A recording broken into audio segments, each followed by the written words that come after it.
Oi pessoal, tudo bem? Na aula de hoje a gente vai falar sobre as cordas sonoras e a gente vai entender um pouquinho mais como funciona um instrumento de corda. Por exemplo, quando você vê alguém tocando um violão, a pessoa segura em pontos diferentes do braço do violão e aí ela consegue emitir notas diferentes com uma mesma corda. A gente vai entender bem certinho como isso funciona, tá bom? Bom, vamos começar dando uma olhada nesse violão que você vê aí na tela. O que vai acontecer? Se eu bater numa determinada corda do violão, esse violão vai emitir um som, uma certa nota musical. Agora, se eu bater na mesma corda, só que segurando a corda, por exemplo, nessa posição que eu marquei para você aí na tela, eu passo a emitir com a mesma corda uma nota musical diferente. Uma coisa que eu queria que você percebesse comigo é o seguinte. Antes de apertar a corda do violão, o comprimento da corda vibrando era todo esse daqui, que eu vou chamar para vocês de L. Agora, quando eu aperto a corda, por exemplo, nesse ponto, eu consigo notar que o tamanho da corda que vai vibrar é menor. E aí olha a conclusão que a gente vai tirar. Se o comprimento da corda é menor, o comprimento de onda, da onda que vai se formar na corda, naturalmente também vai ser menor. Agora vamos guardar essa informação um pouquinho.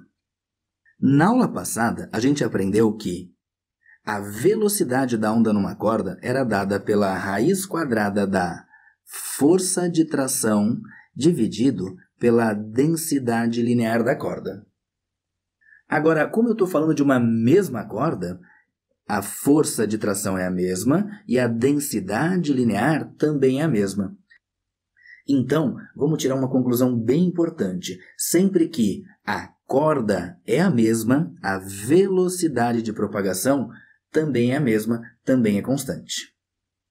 Agora, se a gente voltar para aquela equação fundamental das ondas, que diz para a gente que a velocidade é o comprimento de onda vezes a frequência, se eu isolar a frequência, eu tenho que a frequência é igual a velocidade dividido pelo comprimento de onda. E aí vamos fazer uma análise. Bom, eu vou falar da onda numa mesma corda. Pelo que a gente acabou de revisar, se a corda é a mesma, a velocidade é a mesma. Por isso, eu vou anotar para você aqui que a velocidade da onda permanece constante. Agora, voltando no violão. Se eu comparar a situação onde a corda vibra livremente, ou seja, onde o comprimento da corda que vibra é o comprimento total, com o momento onde eu aperto no braço do violão, onde o comprimento da corda que vibra é menor, o que a gente viu? Que quanto menor o comprimento da onda que vibra, menor é o comprimento de onda. E aí, eu vou concluir que quanto menor o comprimento de onda, maior é a frequência do som emitido. A gente passa a entender por que quanto mais próximo da boca da caixa acústica do violão, desse furo que você vê aqui no violão, quanto mais próximo dele eu apertar a corda, menor vai ficando a parte da corda que vibra e mais agudo vai ficando o som. Lembra que a gente já estudou lá nas primeiras aulas de acústica? Um som agudo é um som de frequência maior. E é assim que uma pessoa que está tocando um violão, uma guitarra, um contrabaixo, um cavaquinho, vai fazer para emitir notas musicais diferentes com uma mesma corda. Agora, dá uma olhada nessa figura, onde eu vou representar para você uma única corda do violão que vai possuir um comprimento que a gente vai chamar de L. E aí eu vou estar falando sempre da mesma corda, com o mesmo comprimento, com a mesma força de tração, ou seja, eu não vou alterar a corda. E aí eu sei que, se eu estou falando da mesma corda, a velocidade de propagação da onda na corda é constante. Agora, o que vai mudar é a forma como a corda vibra. Então vamos fazer o seguinte, eu vou colocar para vocês ali os pontos onde a corda está fixa e vou te mostrar a primeira forma que essa corda tem de vibrar, onde ela vai estar ora para cima, ora para baixo, e essas linhas mais claras representam as posições que a corda vai ficando entre isso, ou seja, ela fica oscilando, então, ora para cima, ora para baixo.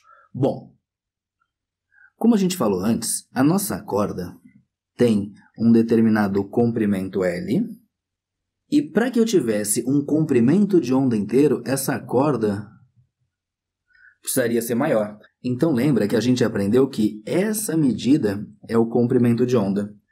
Por isso, nesse caso, eu vou dizer para você que o comprimento de onda equivale a 2 vezes o comprimento da corda. Agora, dá uma olhada. Se eu colocar a mesma corda aqui embaixo, só que fiz ela vibrar de uma forma um pouquinho diferente, como por exemplo desse jeito. O que eu percebo nessa figura? Eu percebo que essa medida daqui até aqui forma uma onda completa, ou seja, forma para a gente um comprimento de onda. Então, nessa segunda figura, eu posso dizer para você que o comprimento de onda é o tamanho total da corda, ou seja, o comprimento de onda equivale a L. Agora, eu vou tirar essa anotação aqui da tela só para a gente poder escrever mais umas coisinhas ali do lado. E vou colocar a mesma corda vibrando de uma forma um pouquinho diferente. Então percebe agora o jeito que ela está vibrando. O que a gente sabe? Que o comprimento de onda é essa medida daqui até aqui, ou seja, aqui eu tenho uma onda completa. Aí o que eu vou fazer? Eu vou pegar esse comprimento L e vou dividir ele em 3 partes iguais. Se o comprimento total é L, cada pedacinho desse daqui é L dividido por 3.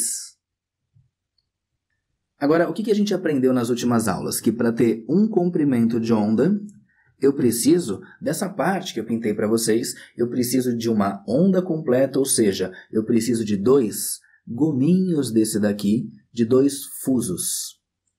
Portanto, o comprimento de onda dessa terceira situação é igual a 2 vezes o L sobre 3. E dessa forma, eu consigo determinar o comprimento de onda em qualquer outra situação. Agora, olha que interessante. No segundo caso, eu vou colocar para vocês que o comprimento todo da corda é L. Vou dividir ela ao meio. Bom, se o comprimento todo é L, quer dizer que esse pedaço é L sobre 2 e esse pedaço é L sobre 2. Bom, agora, se eu for determinar o comprimento de onda igual ao que eu fiz no terceiro caso, eu posso dizer que eu preciso de 2 fusos, 2 gominhos desses, para formar um comprimento de onda. Então, eu posso dizer que o comprimento de onda é 2 vezes o L sobre 2, que é cada um desses pedacinhos. Poxa, Coelho, mas daí não muda nada, porque o 2 simplifica com 2. Não, realmente não muda. Então, olha só, com base nessas 3 equações que a gente escreveu aí na tela, eu vou escrever para vocês que o comprimento de onda é dado por 2L. No primeiro caso, é só 2L. 2L é 2L dividido por 1. No segundo caso é dividido por 2, no terceiro caso é dividido por 3. Então, eu vou dizer para vocês que é 2L dividido por N. Onde esse N é o chamado número do harmônico. Coelho, mas como assim número do harmônico? Eu vou fazer o seguinte, para a gente entender um pouquinho melhor, eu vou tirar essas informações que estão aí na tela. Então aqui a gente tem que a primeira forma de vibrar é o chamado primeiro harmônico. O primeiro harmônico pode receber um outro nomezinho, ele pode ser chamado de som fundamental. Agora, eu vou dizer para você então que essa corda está vibrando com uma frequência F1. E o que você percebe? Do primeiro harmônico para a próxima forma de vibrar, eu tinha um único fuso e agora eu passo a ter 2 fusos, ou seja, o número de repetições dobrou. E como a frequência está relacionada com o número de repetições, eu posso dizer que agora eu tenho uma frequência que eu vou chamar de F2, e como dobrou o número de repetições, eu vou dizer que eu tenho o dobro da frequência do primeiro harmônico. E por isso, eu vou chamar esse modo de vibração de segundo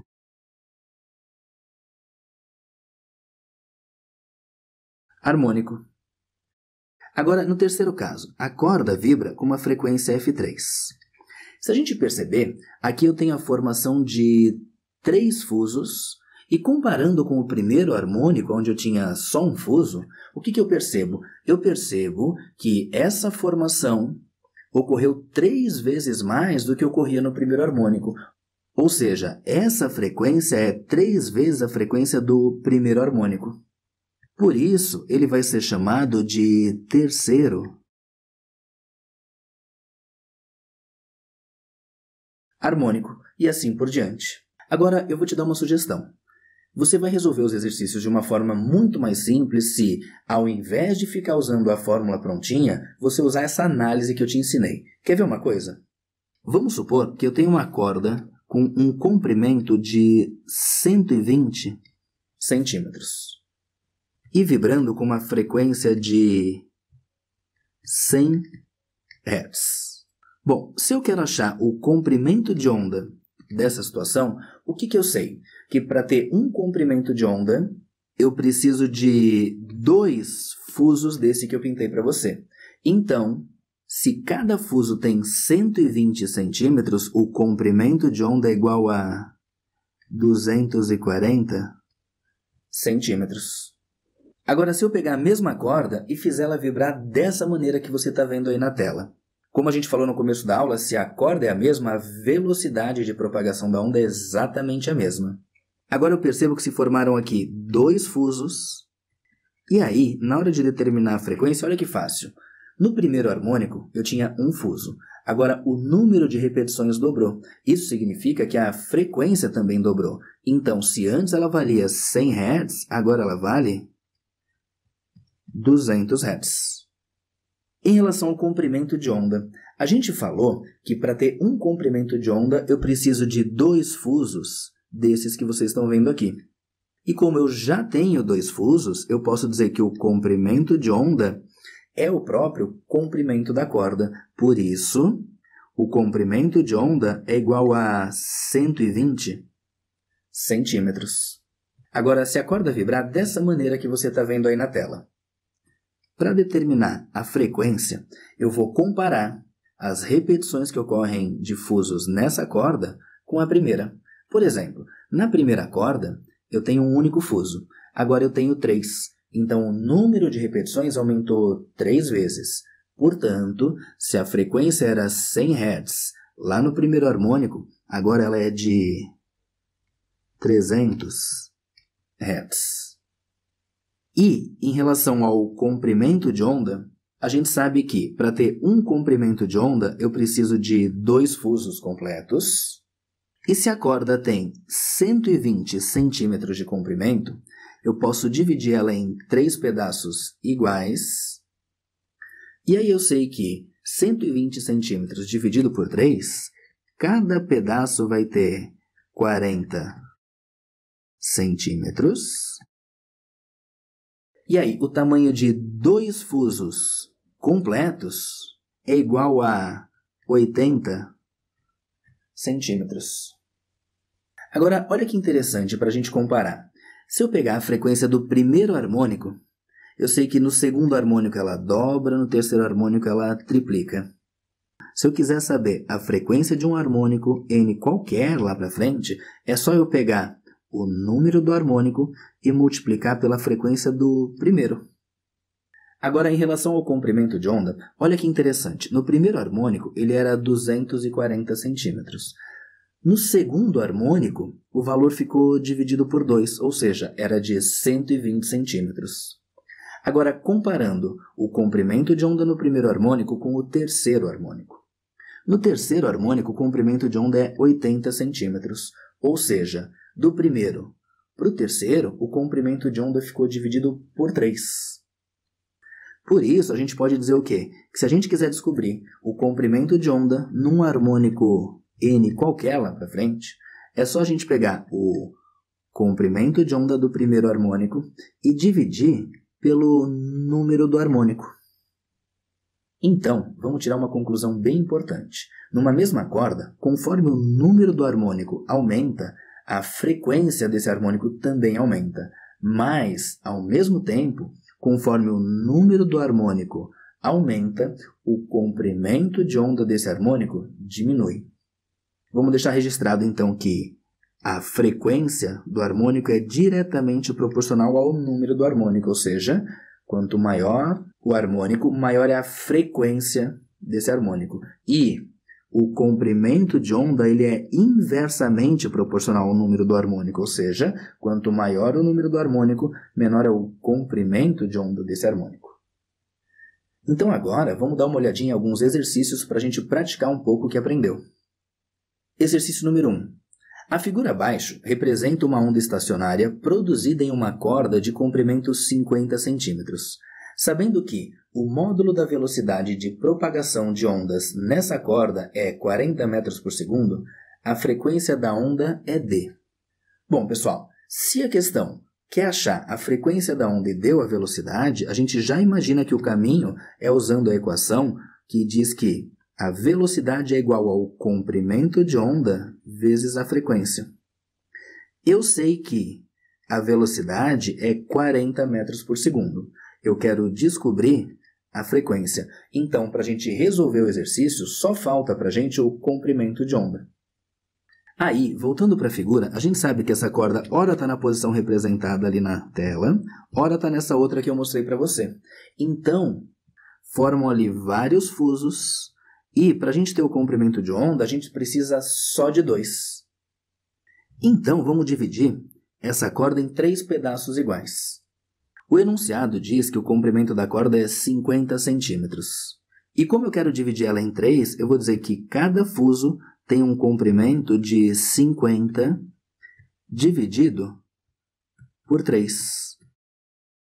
Agora vamos lá. O comprimento de onda equivale ao tamanho de 2 fusos. Como são 2 fusos, vai ser 2 vezes o comprimento de cada um. E o comprimento de cada um, a gente acabou de aprender que é 50 dividido por 3.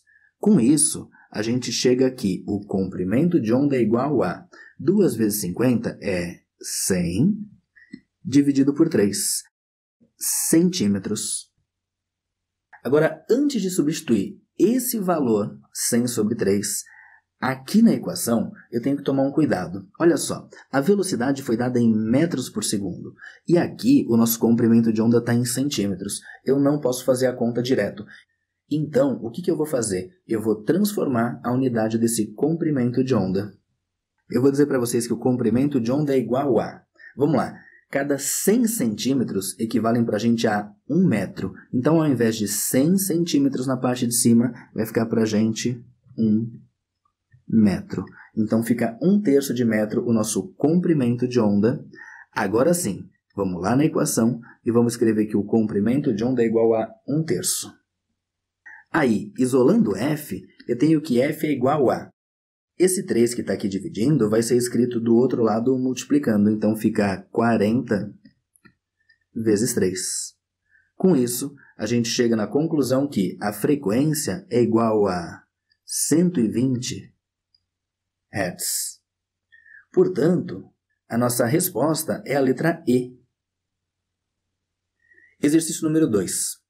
Silvia e Patrícia brincavam com uma corda quando perceberam que, prendendo uma das pontas num pequeno poste e agitando a outra ponta em um mesmo plano, faziam com que a corda oscilasse de forma que alguns de seus pontos permaneciam parados, ou seja, estabelecia na corda uma onda estacionária. A figura 1 mostra a configuração da corda quando Silvia está brincando, e a figura 2 mostra a configuração da mesma corda quando Patrícia está brincando.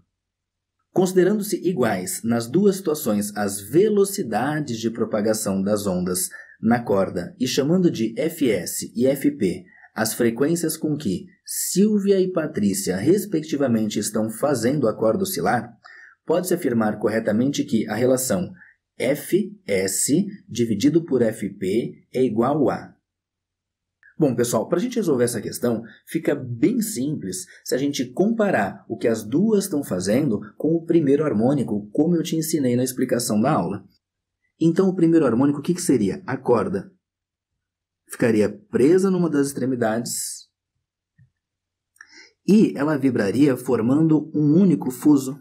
Bom, aqui eu tenho a chamada frequência do primeiro harmônico. Vamos dar uma olhadinha na onda feita pela Sílvia. O que a gente nota? Que nessa onda formou 1, 2, 3 fusos. E aqui só tinha formado um único fuso. Ou seja, a onda da Sílvia se repete 3 vezes mais do que o primeiro harmônico. Por isso, eu posso dizer que a frequência da onda da Sílvia é igual a 3 vezes a frequência do primeiro harmônico. Agora, vamos dar uma olhadinha na onda feita pela Patrícia. O que a gente percebe? Que aqui se formaram 1, 2, 3, 4, 5 fusos.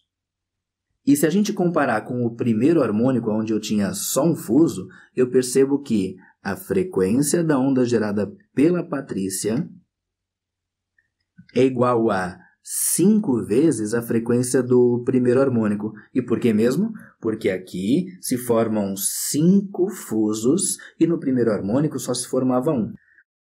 E a questão quer que a gente ache como resposta a divisão entre a frequência da onda estacionária da corda da Sílvia dividido pela frequência da onda estacionária da corda da Patrícia.